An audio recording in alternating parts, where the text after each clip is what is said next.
18वें रोजगार मेला में, जहां पर आज 61,000 युवाओं को नौकरी दी जाएगी। प्रधानमंत्री मोदी यहां पर सीधे संवाद करेंगे। लाखों युवाओं को नियुक्ति पत्र आज मिले। महिला स्वरोजगार की दर में करीब 15% की बढ़ोतरी हुई है।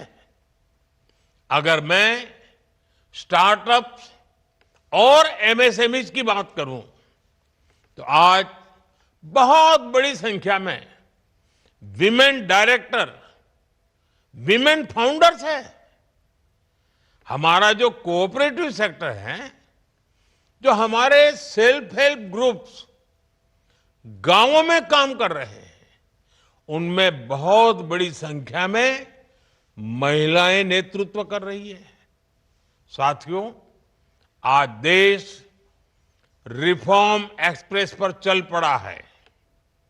इसका उद्देश्य देश में जीवन और कारोबार दोनों को आसान बनाने का है।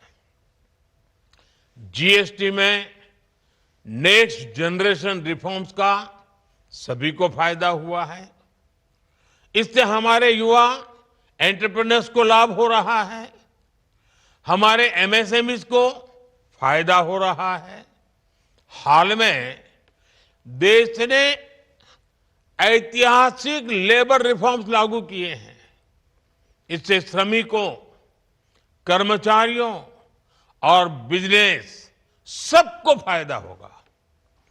नए लेबर कोड्स ने श्रमिकों के लिए, कर्मचारियों के लिए सामाजिक सुरक्षा का दायरा और सशक्त किया है। साथियों, आज जब रिफॉर्म एक्सप्रेस की चर्चा हर तरफ हो रही है, तो मैं आपको भी इसी विषय में एक काम सौंपना चाहता हूं। आप याद कीजिए,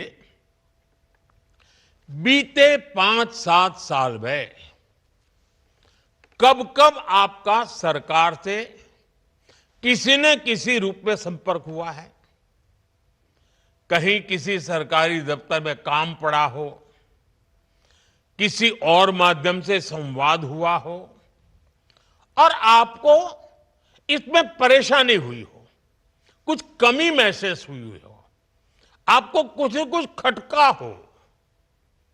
जरा ऐसी बातों को याद करिए।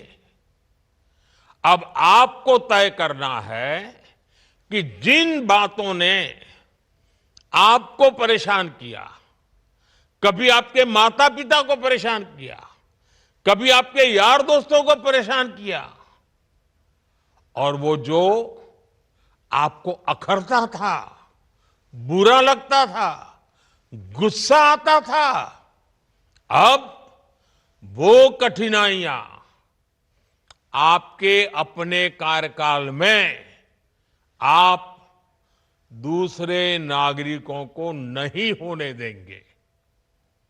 आपको भी सरकार का हिस्सा होने के नाते अपने स्तर पर छोटे छोटे रिफॉर्म करने होंगे। इस अप्रोच को लेकर के आपको आगे बढ़ना है, ताकि ज्यादा से ज्यादा लोगों का भला हो। Ease of living, ease of doing business, इसको ताकत देने का काम जितना नीति से होता है, उससे ज्यादा स्थानीय स्तर पर काम करने वाले सरकारी कर्मचारी की नियत से होता है।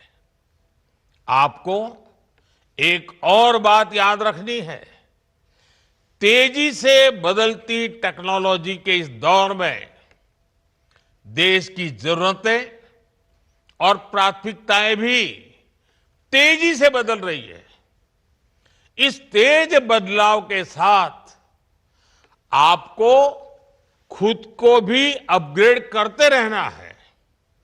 आप आई गॉड कर्मयोगी जैसे प्लेटफॉर्म का जरूर सदुपयोग करें। मुझे खुशी है कि इतने कम समय में करीब 1.5 करोड़ सरकारी कर्मचारी आई गॉट के इस प्लेटफॉर्म से जुड़कर खुद को नए सिरे से ट्रेन कर रहे हैं, एम्पावर कर रहे हैं। साथियों, चाहे प्रधानमंत्री हो या सरकार का छोटा सा सेवक, हम सब सेवक हैं और हम सबका एक मंत्र समान है। उसमें न कोई ऊपर है न कोई दाएं बाएं है। और हम सबके लिए, मेरे लिए भी और आपके लिए भी, वो मंत्र कौन सा है? नागरिक देवो भव। नागरिक देवो भव के मंत्र के साथ हमें काम करना है। आप भी करते रहिए। एक बार फिर आपके जीवन में ये जो नई वसंत आई है, ये नया जीवन का युग शुरू हो रहा है और आप ही के माध्यम से 2047 में विकसित भारत बनने वाला है। आपको मेरी तरफ से बहुत बहुत शुभकामनाएं। हमारी तो 18वें रोजगार मेले को प्रधानमंत्री संबोधित कर रहे थे।